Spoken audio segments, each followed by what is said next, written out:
How do you spell gratitude? I know we could do G stands for this, R, but you know what?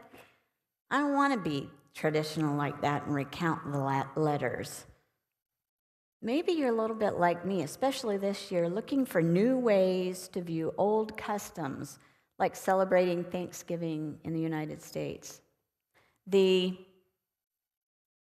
actually occurred at a gathering, and these are my family members. I love them dearly, but this is a young person that married into our family, and we were at their house, and the young person said, "This is the tradition we were raised with. You take the spatula, and you hold the spatula, and you say what you're grateful for. Then you pass the spatula to the next person." I remember thinking, this doesn't work for me. I don't really like it. Oh, I know. There's so much to be grateful for, such as the ability to breathe. That's worth acknowledging. But today, this year, I don't know, I guess I'm a little restless. I'm noticing this after 2 storms and a rise in uncertainty about the future. I'm noticing that life is profoundly different. I have lately been searching for new ways of thinking about being thankful. If you're wondering which value I'm speaking about today, it's transformation. The only way we can transform our community, our world, is if we seek ways of transforming ourselves. This is my attempt, and I thought I'd share it with you. Thanksgiving, that is soon upon us, is a secular holiday with a nod in the direction of a sacred concept, gratitude. All religions promote having gratitude, especially for people in one's life. I awoke this morning with devout thanksgiving for my friends, the old and the new, said Unitarian Ralph Waldo Emerson.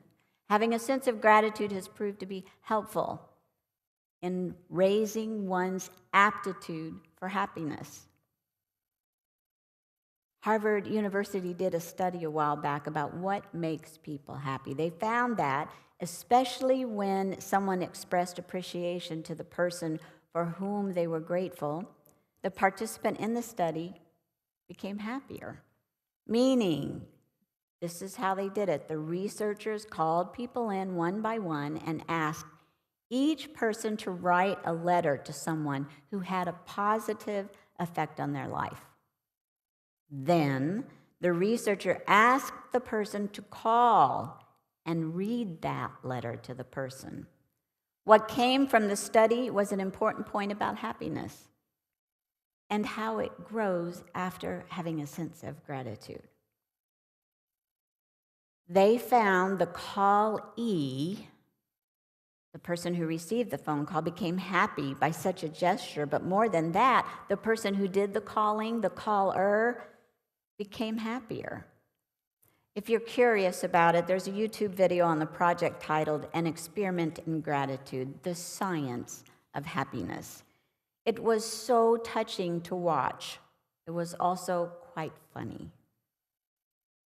Speaking of humor, who doesn't have a funny story about a Thanksgiving gathering?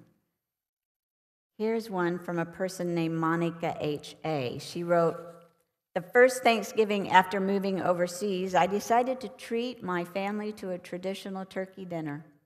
I went to the closest store, which happened to be French-speaking, and approached the area where a variety of meats were laid out. Not being fluent in French, I looked and tried to determine on my own whether the large poultry breasts that I was seeing were turkey or goose. The butcher indicated that he was ready to help me. I asked in broken French if he spoke English. He replied, no. I tried again, asking if he spoke German. No. So I pointed at the poultry breasts, tucked my thumbs in my armpits, and went, gobble, gobble, gobble, gobble. The butcher broke into a smile and replied, "Oui." Embarrassing, sure. The woman said, "But I ended up with a turkey," and the butcher got a laugh. William Shakespeare said, "I can no other answer make, but thanks and thanks and ever thanks." So the story of the woman in another country trying to communicate piqued my interest in how life provides so many opportunities for wonder, for curiosity, how having a sense of wonder is tied to gratitude, and how we take it for granted. For example, never have I ever heard anyone say, "I spell gratitude WONDER." So I'm going to use the word wonder to express what we might fill ourselves this year for gratitude. W for wild things growing here in Florida. Not the Florida man kind of wild. I'm talking about all around us.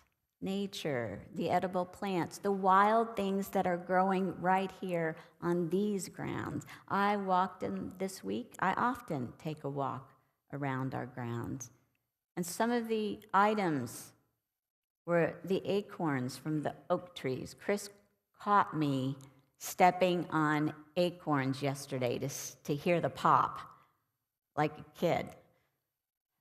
Do you know there are 24 species of oaks in Florida? So the Native Americans leached the tannin out of the acorns first by putting a container of them in a stream and let the water run over and over. Today we can speed up that process by boiling them a few minutes in enough water to cover them. Pour out the water, do it again, pour out the water, do it again, then drain them, put them on a cookie sheet, and dry them in the oven for 15 minutes at 175 degrees. Chris, I suspect this is why people don't eat acorns anymore.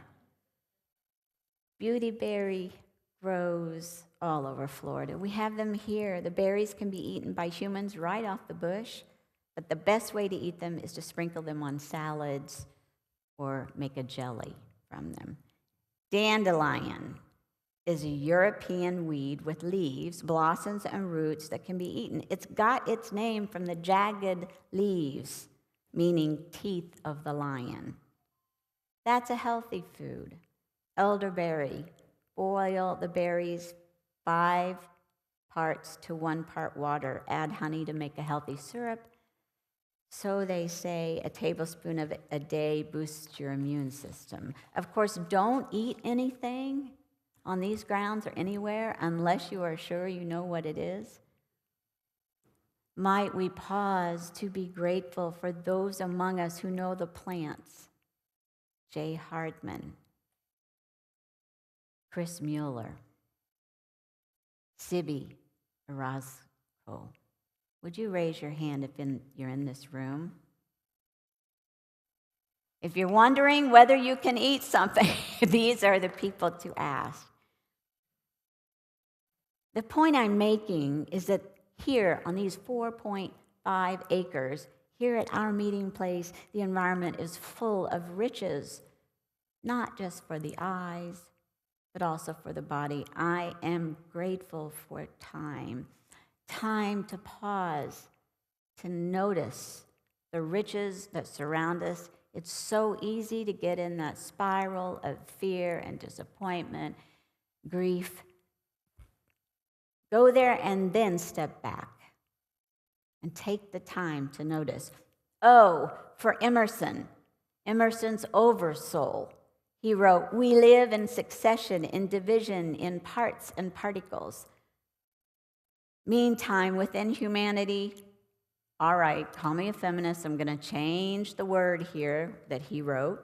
Meanwhile, Emerson wrote, within humanity is the soul of the whole, the wise silence, the universal beauty to which every part and particle is equally related, the eternal one. Emerson's body of work in the Oversoul is so powerful. In the depth of the soul, soul is the Atman, the Oversoul. And that Oversoul is really boiled down love, compassion, peace, joy, wisdom. N for new, every new day. Here, too, is a cliche, the fact that every day we wake up to encounter a new gift. Maya Angelou wrote, "This is a wonderful day. I've never seen this one before." Isn't that beautiful? I can hear it, by the way. Unitarian Universalists often try to find holes in a sermon. They go, yeah, but 2 weeks ago, that was a new day. We're not going there. There is something to celebrate in every day. Are we noticing? You and I have survived our worst days to welcome a new day, a new one, meaning one that hasn't existed before. D is for dry wit or humor. I can't help it. I love dry humor. It's the subtle kind that pops up and prompts a smile or a belly laugh. For example, I recall an experience at a former congregation whereby they hired a clown to come after service to entertain the adults and the children. Cookie the clown, the real clown over on the East Coast. Cookie had just set up the table and said, "Now, would you all like to see my first trick?" Logan, who was 6 years old, seated up front, yelled, "Are you going to cut someone in half?" Without missing a beat, Cookie said, "No, I tried that once. It didn't go too well." With a nod of the head, Logan said, "Oh, okay."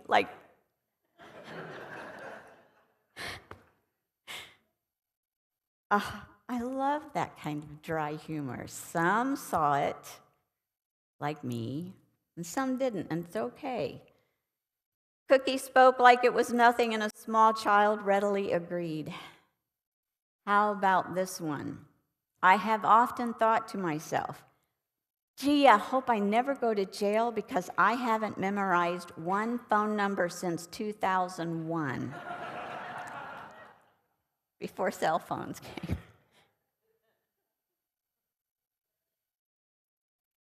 I cherish dry wit, especially the kind that emerges out of the mouths of both babes and adults.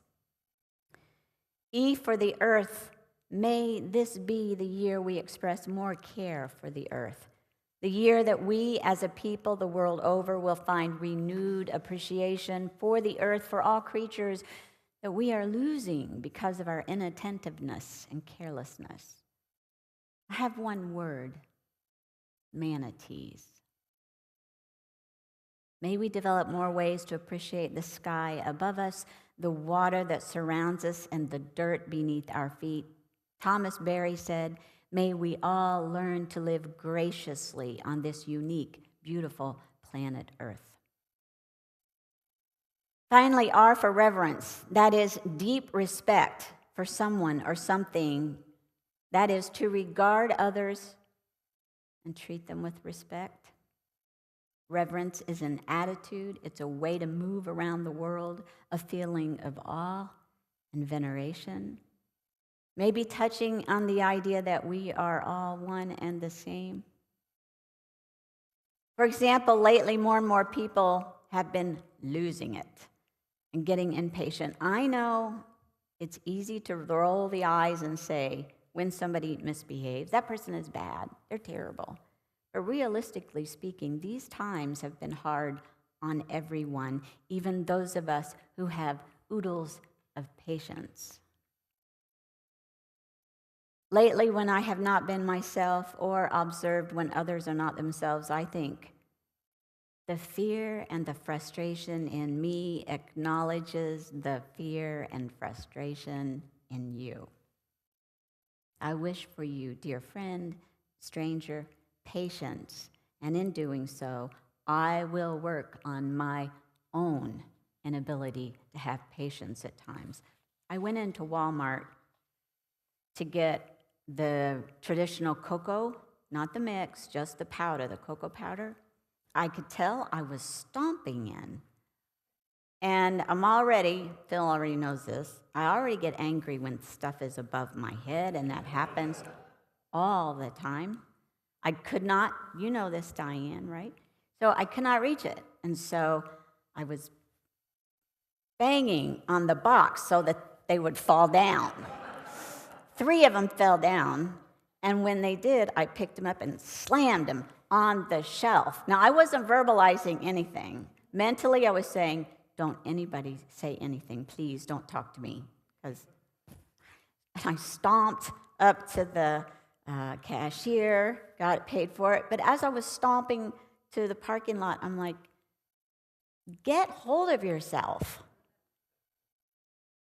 So I pride myself on being pretty good at patience, but I notice it's sitting there under my skin, the tears, the anger, the frustration, the fear of the unknown. I pride myself on meditation, mindfulness, and I notice it's really hard right now.